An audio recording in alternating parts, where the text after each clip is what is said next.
Karen Conley, and welcome to Leadership Conversations by Lead Like Jesus. And we are so glad to have you with us today. If you missed our last Zoomcast, I want to encourage you, go back, find it. You can search by Dr. Babb for the first part of this conversation. But we are privileged to have Dr. Harold Babb back with us today. Thank you for coming and doing part 2 of this Zoomcast. My pleasure. Happy to be here. Well, if someone missed last time, they definitely need to go back. But I do want them to know that you are coming from a place of bringing such wisdom to this conversation. You have had a full career as a professor at the University of Richmond, where you were the chair of marketing with the Robbins School of Business, as well as a lifetime within many different sectors of business. You co-founded and sold businesses in healthcare, investment banking, student financial services, as well as renewable energy sectors. So for those listening, you don't really need to listen to what I have to say, but listen to Dr. Babb. He brings a lot of experience to this conversation. And last time we were together, we talked about your role as a professor. And I love hearing the other side of the academic world. I hear it from 2 students, but to hear it from your side was fascinating. But for this podcast, we want to really talk about your experience in the business world, but maybe build that bridge. Were you a professor or a businessman first? How did that work itself out in your life story? Definitely professor first. Okay. Coming out of undergraduate, I did some consulting work, but very quickly, into a graduate, degree, and then PhD, such that when I finished, I was quite young at 26 and naive, as I mentioned, earlier. Oh, that's right. with a lot to learn. Say to yourself, what does it take for me to achieve whatever the objectives are and what I'm doing? Being a professor is no different. When you come in, you're hired, if it's at a university level, you're hired as an assistant professor, and hopefully moving to associate, full chair, whatever. And there's certain things you have to do in order to achieve those. Mm-hmm. So the goals are very clear, very set right in front of you. You know what you have to do. And I like that. So the goals were there, they were clear. So I worked hard to, make it happen. And I was fortunate to do some consulting, during that period. So I learned a lot, more than I gave, I'm sure, at that point in time. But achieved those goals. I was blessed to achieve them fairly quickly. And, that as a person teaching business, it's not the same as being out in business. Right. Sort of like being a science professor without a lab. Right. You wouldn't want to do that. So as a professor, I wanted to also be out in business. So that came second. Yeah. So was it really that desire to have the real world experience and bring that into the classroom and not just teach from an academic standpoint that drove you into business? Yeah. Again, I was fortunate to have some very, very good consulting assignments. That I learned a lot from. Mm-hmm. And one of the things I really learned was I didn't have all the answers.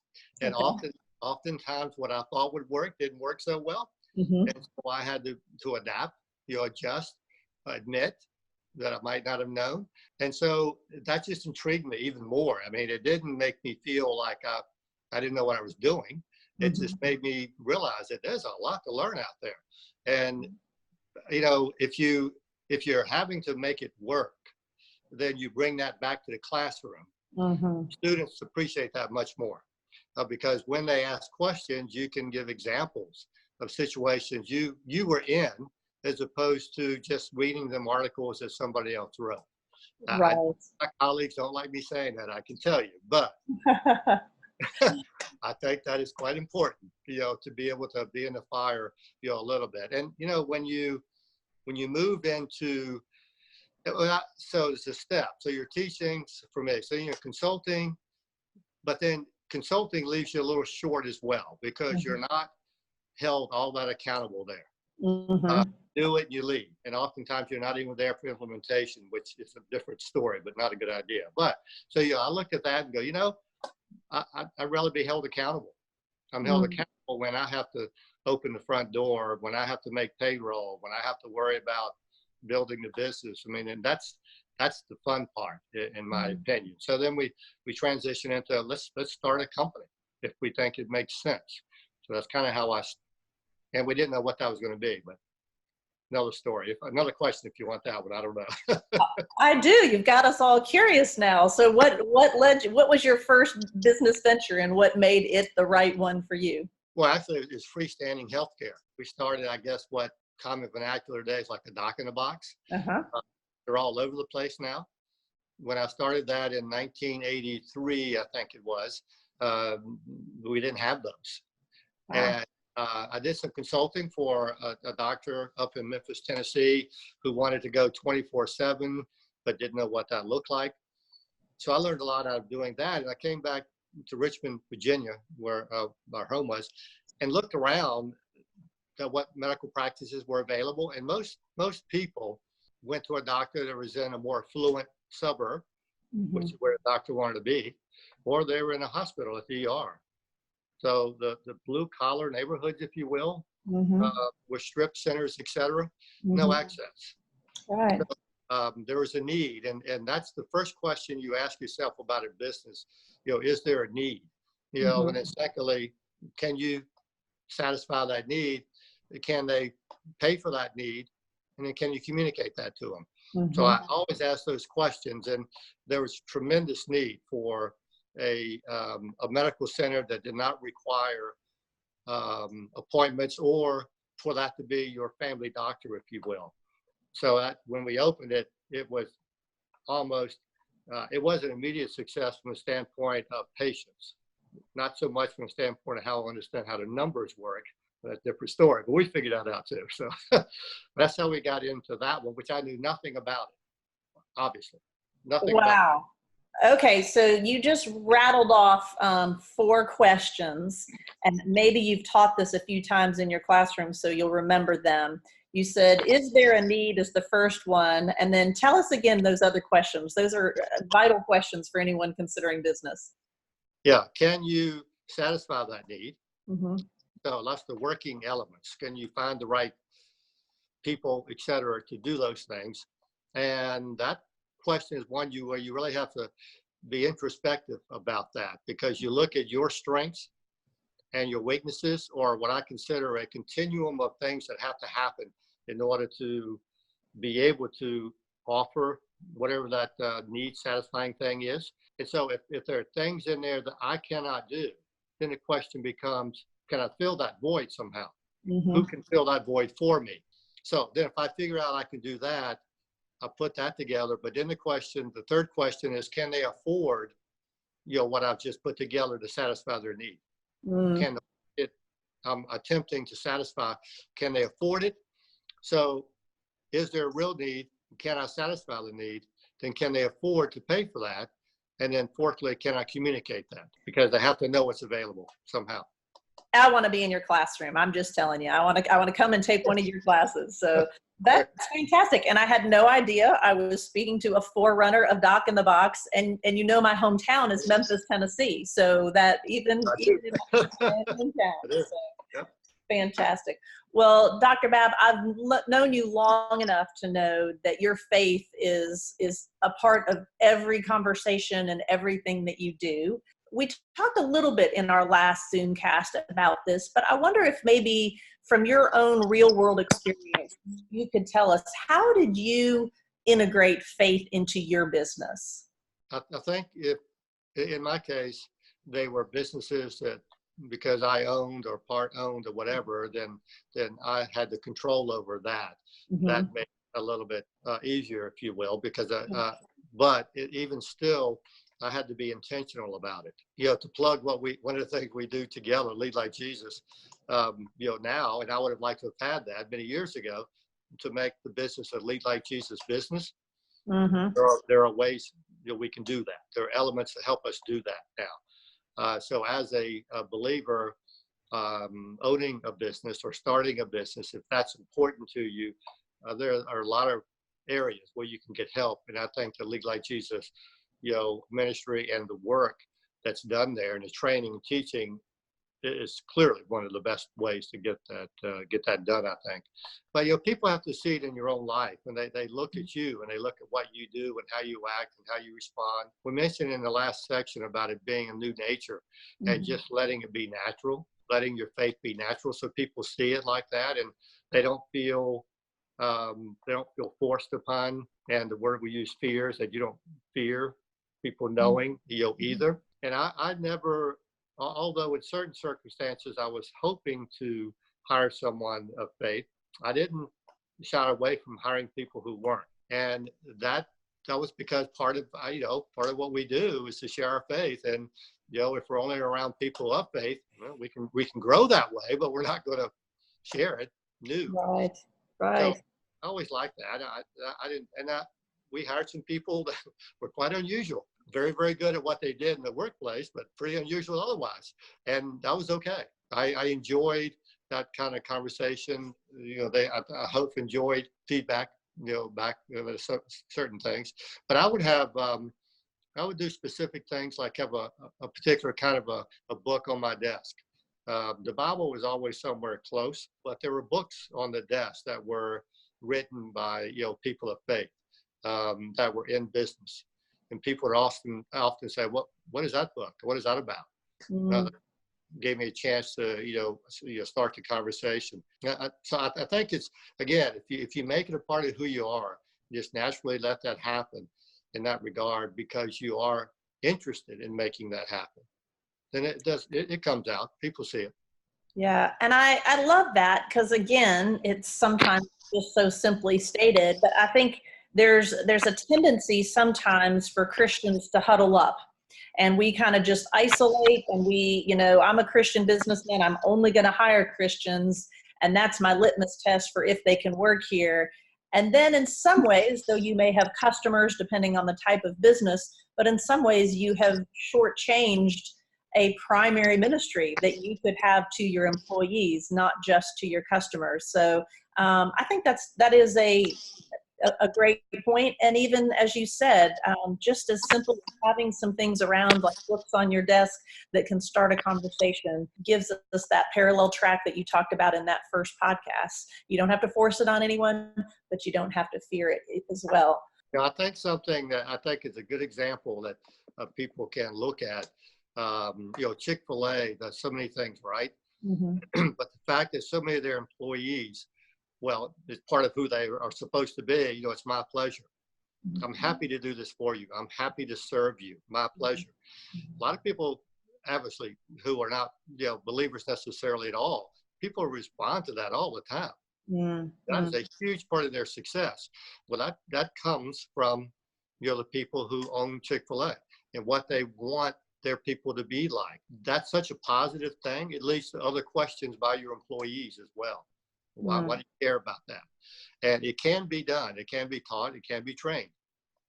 Pretty obvious. They do it in a very large organization. Yeah, absolutely. Well, and I think also, it really speaks to, as you said, a nature. It's really walking out the fruits of the Spirit. It's showing the love, the joy, the peace, the patience, the kindness, the gentleness, the self-control in the workplace, whether you are talking about a franchise for millions or a small startup business, that if you have those qualities being lived out in you, not perfectly, but it gives you an opportunity to really give people a reason to ask why you might be doing it different than they see. We love a question. That's what we want. Absolutely. So, a lot of times the conversation is how isolating it is to be a businessman of faith or businesswoman of faith these days.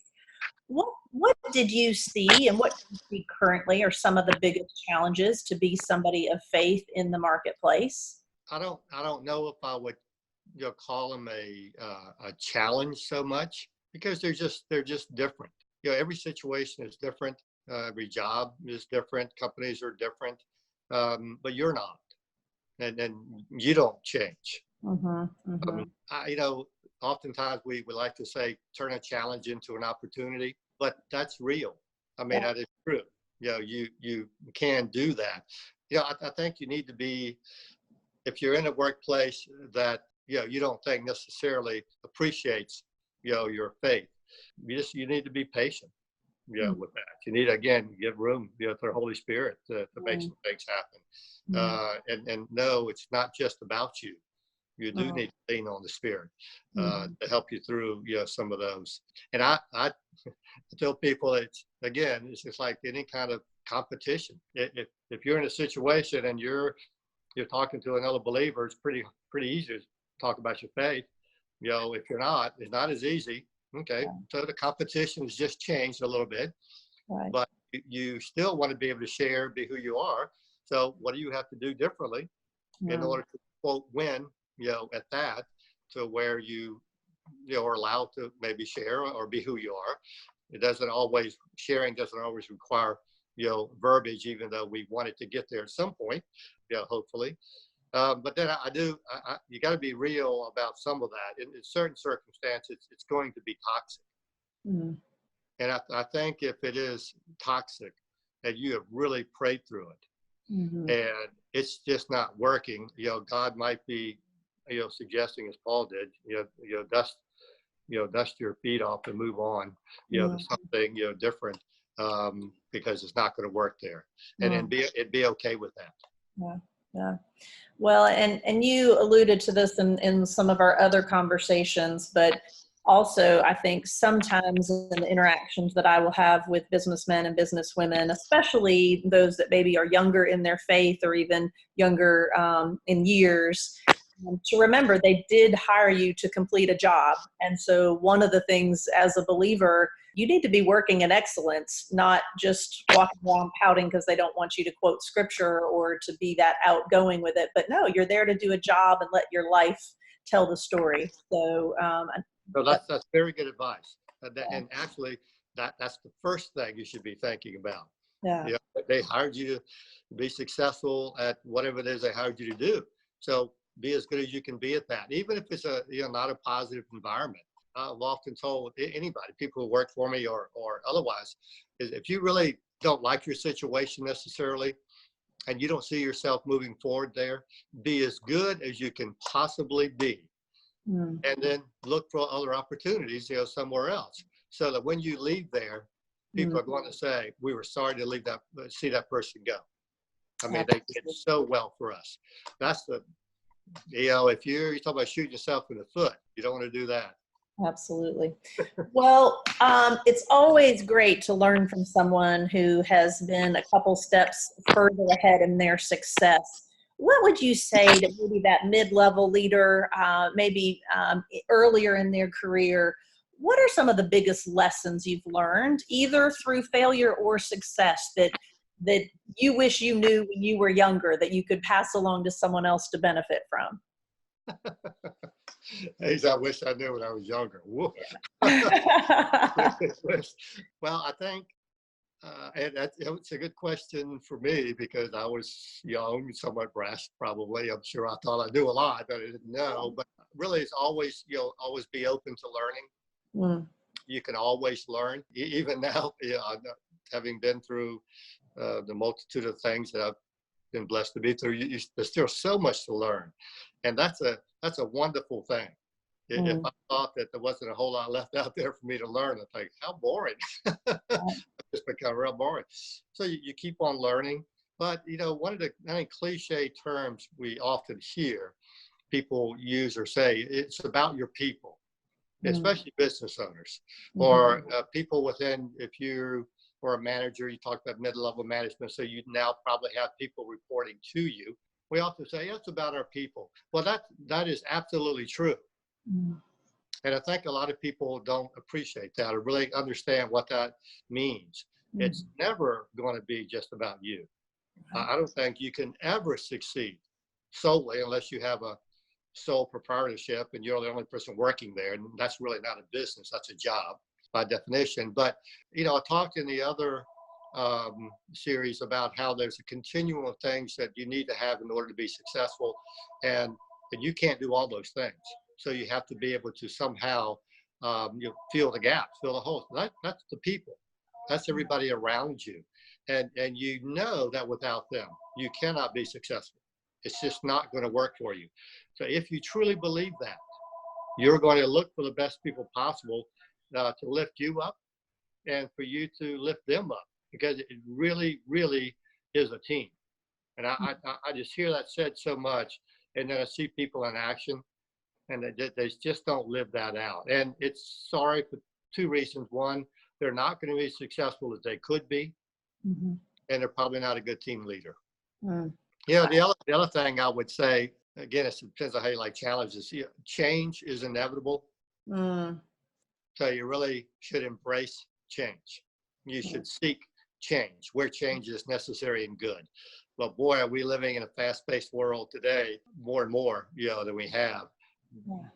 But if you're change averse in this culture, you're in trouble. So that's right. You're definitely going to be a follower, not a leader, which is not all bad, but Absolutely.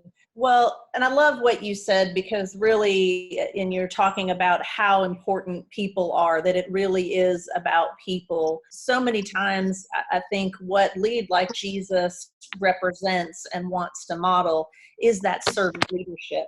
And sometimes even the best of us, even those who would call themselves followers of Jesus, we get to a place where we see leadership maybe as a privilege instead of understanding it's really a responsibility.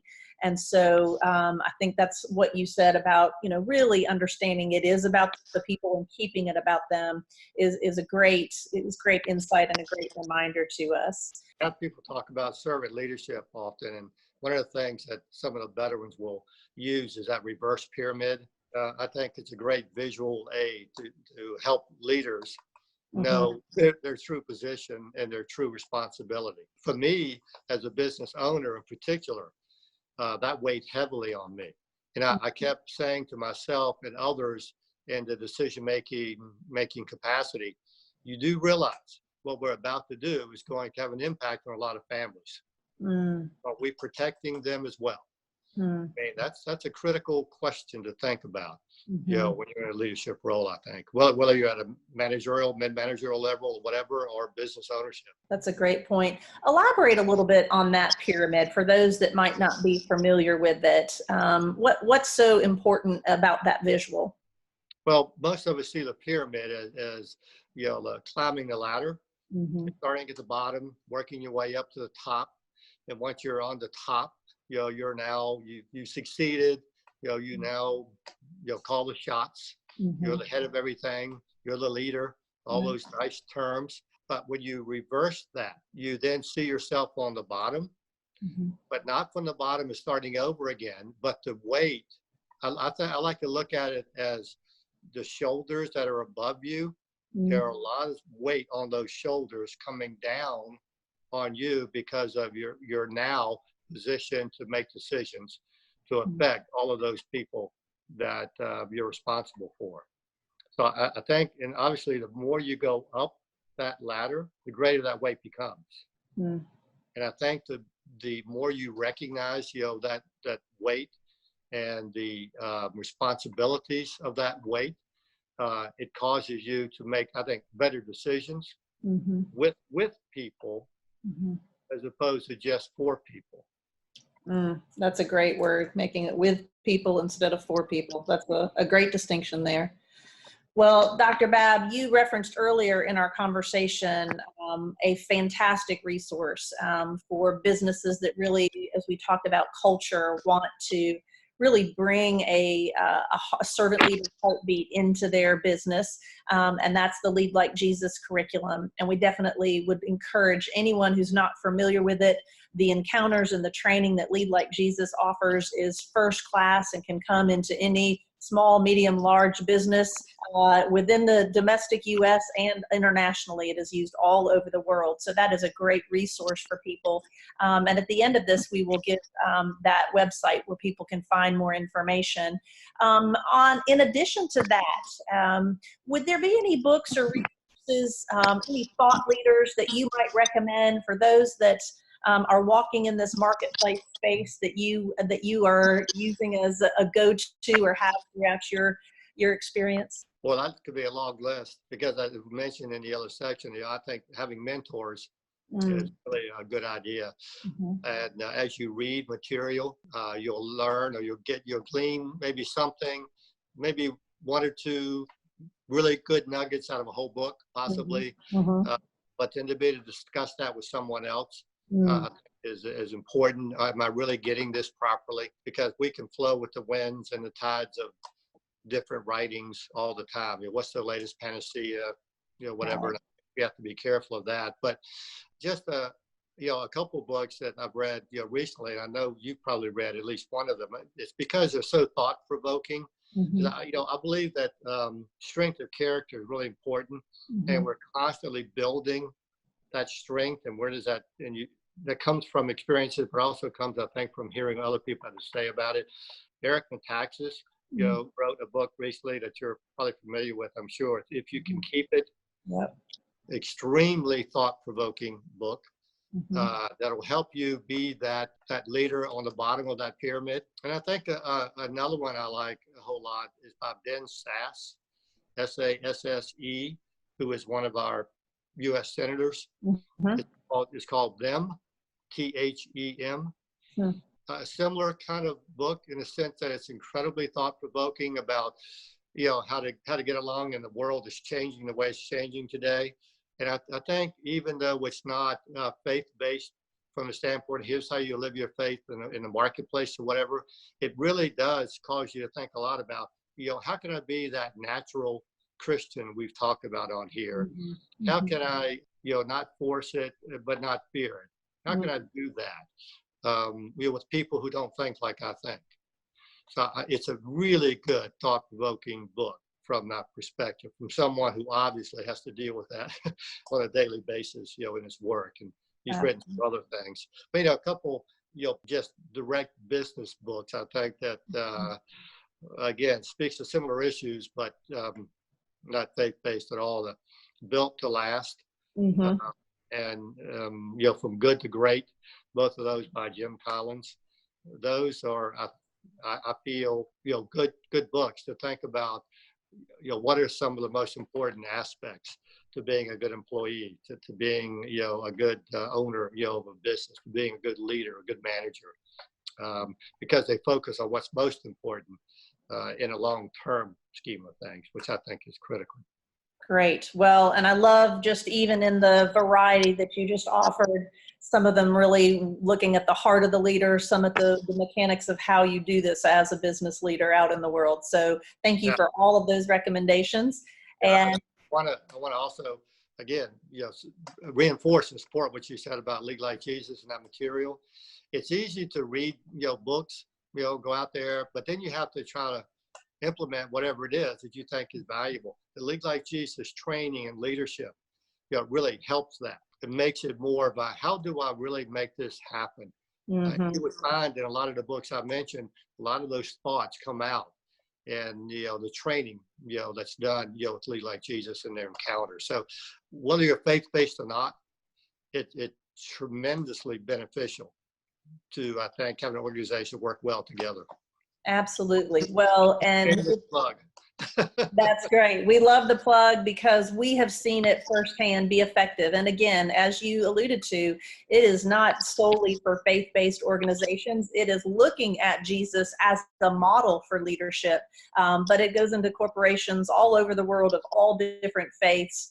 But it definitely has that servant leadership heartbeat. And so anyone interested, yes, there is a book, Lead Like Jesus and Lead Like Jesus Revisited. You can go to leadlikejesus.com for information on that. But as you alluded to, even more importantly, if you're really wanting to establish something as a culture within an organization, it's going to require more than just the few leaders reading the book. And this is an opportunity to bring your team together, to all be on the same page, all go through the same experience, and then have a common language from which you lead and have a work culture. So leadlikejesus.com, please check all of those resources out. And Dr. Babb, if someone has questions for you and wanted to get a hold of you, is there a way that they could reach you? Yeah, happy to help if I can. Email would be hbabb@richmond.edu. That's hbabb@richmond.edu. Great. Well, I cannot thank you enough for your time this morning. Thank you for all the wisdom that you brought to this interview, and I hope you have a great day. Until next time, we'll see you at Live Like Jesus. Thanks for joining us for another leadership conversation.